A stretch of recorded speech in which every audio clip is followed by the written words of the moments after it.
नमस्कार दोस्तों, YouTube के महाविद्या ज्योतिष चैनल में मैं पंडित गुरुराज आप सभी दर्शकों का एक बार फिर से स्वागत करता हूं।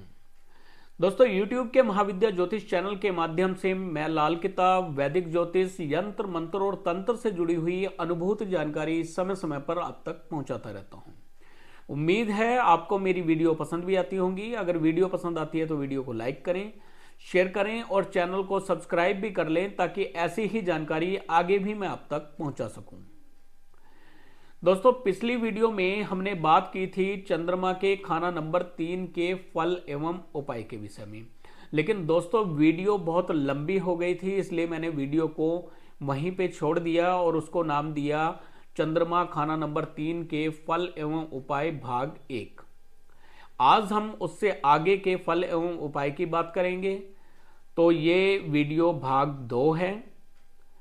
आज की वीडियो में हम चंद्रमा के खाना नंबर 3 में आगे के क्या फल और उपाय हो सकते हैं इस विषय में बात करेंगे। जन्म कुंडली में यदि चंद्रमा खाना नंबर 3 में बैठे हुए हों और खाना नंबर 8 में कोई अशुभ ग्रह आकर बैठ जाए, तो उस अशुभ ग्रह की आयु के समय उस अशुभ ग्रह से जुड़ी हुई चीजें अगर घर में रखी होंगी तो अपना मंदा फल जातक को देंगी।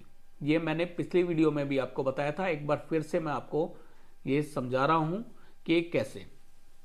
चंद्रमा खाना नंबर 3 में बैठे हों और 8वें खाने में अगर कोई अशुभ ग्रह आ जाए, तो उस अशुभ ग्रह की वस्तुएं अगर घर के अंदर पड़ी हुई हैं तो उस ग्रह की आयु में वो चीजें जो घर के अंदर पड़ी हुई हैं उस ग्रह से रिलेटेड अपना मंदा असर उस जातक पर, उस परिवार पर दिखाएंगी।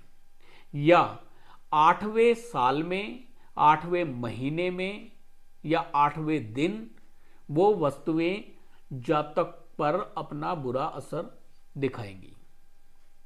मान लिया जाए कि 8वें भाव में राहु पड़े हुए हैं, तो राहु के 8वें भाव में होने पर अगर घर के अंदर हाथी का कोई स्टैच्यू रख लिया जाए या कोयला रख लिया जाए या बिजली के खराब सामान घर के अंदर पड़े हों या पानी की लीकेज लगातार घर के अंदर होती रहे, तो 48वें वर्ष में यही चीजें अगर लगातार ऐसे ही बनी रही तो 48वें वर्ष में जातक पर अपना बुरा प्रभाव दिखाएगी और किसी बहुत बड़े नुकसान की तरफ इशारा करेंगी या नुकसान करेंगी। या 8वें वर्ष में, जन्म से 8वें वर्ष में अगर यही चीजें घर के अंदर पड़ी रही तो जातक को बहुत बड़ा नुकसान होगा, उसके पिता का नुकसान होगा या उसकी अपनी सेहत का नुकसान होने की भी आशंका है। क्यों? क्योंकि 8वां भाव मृत्यु भाव है, शमशान भूमि है, तो मृत्यु तुल्य कष्ट भी उस इंसान को हो सकता है। अब चोरी नहीं होगी घर में, लेकिन धन की हानि जातक की होती रहेगी, बेवजह का पैसा बर्बाद होता रहेगा। दोस्तों, जन्म कुंडली में चंद्रमा यदि खाना नंबर 3 में बैठे हुए हों तो पहली बात तो मंगलबद्ध होंगे नहीं, मगर शनि की मिलावट यदि चंद्रमा में हो जाए या अपनी ही चीजों या हालातों के कारण या मंगल नष्ट करने के कारण या बकरी के दूध का प्रयोग जातक की छाती में जहर का प्रभाव देगा। चोर की चोरी से डरते हुए घर में ताला लगाने की बजाय घर आए मेहमान को अगर दूध नहीं तो पानी जरूर परोसें, नहीं तो जातक के जीवन की किश्ती में दरिया का पानी भरता होगा।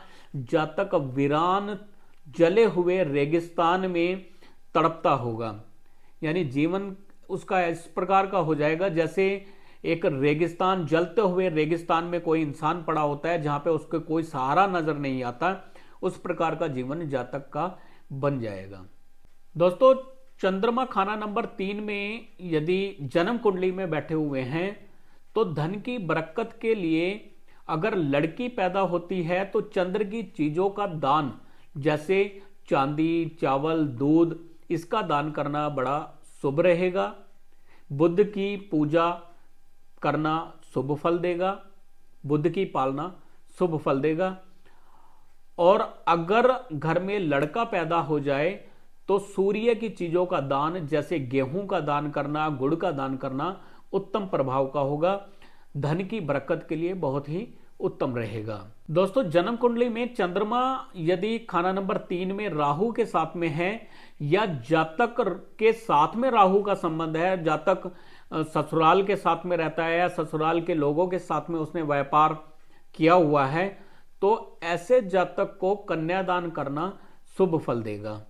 कन्यादान करने से बलाय बद से जातक बचता होगा।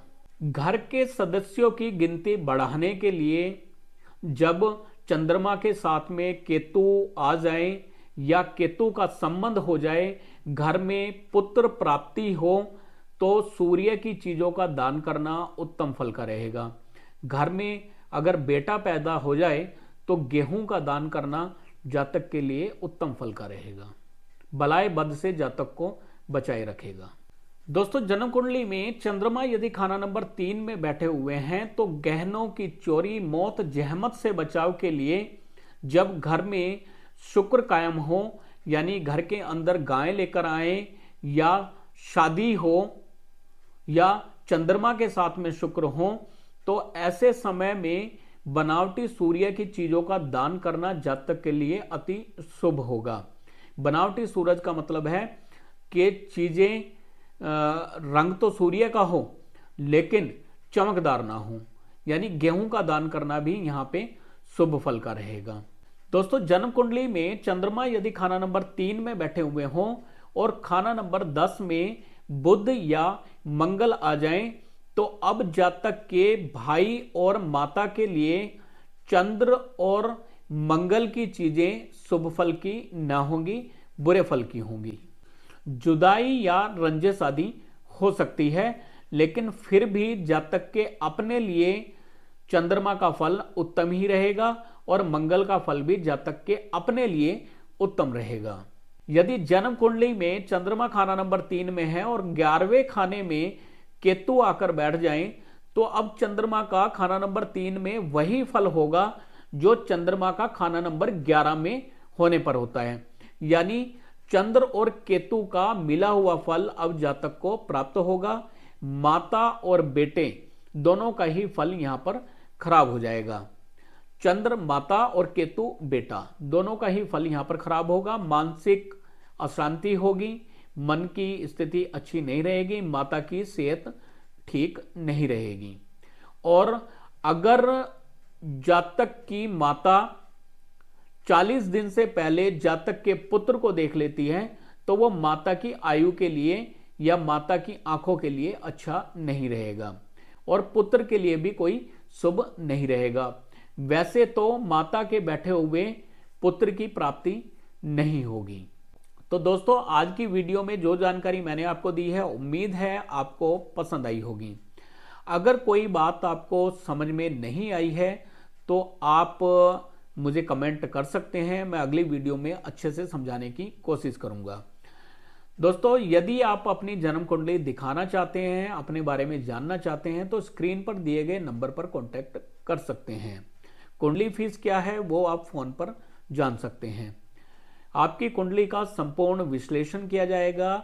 आपकी कुंडली में कौन से अशुभ ग्रह बैठे हैं, कौन से शुभ ग्रह बैठे हैं और किन चीजों से आपको बचना चाहिए, किन उपायों को करके आप जीवन को अति उत्तम बना सकते हैं, ये सभी जानकारी आपको कुंडली देखकर दी जाएगी। तो यदि आप कुंडली दिखाना चाहते हैं तो स्क्रीन पर दिए गए नंबर पर कॉन्टैक्ट कर सकते हैं। फिर मिलेंगे अगली वीडियो में, तब तक के लिए नमस्कार।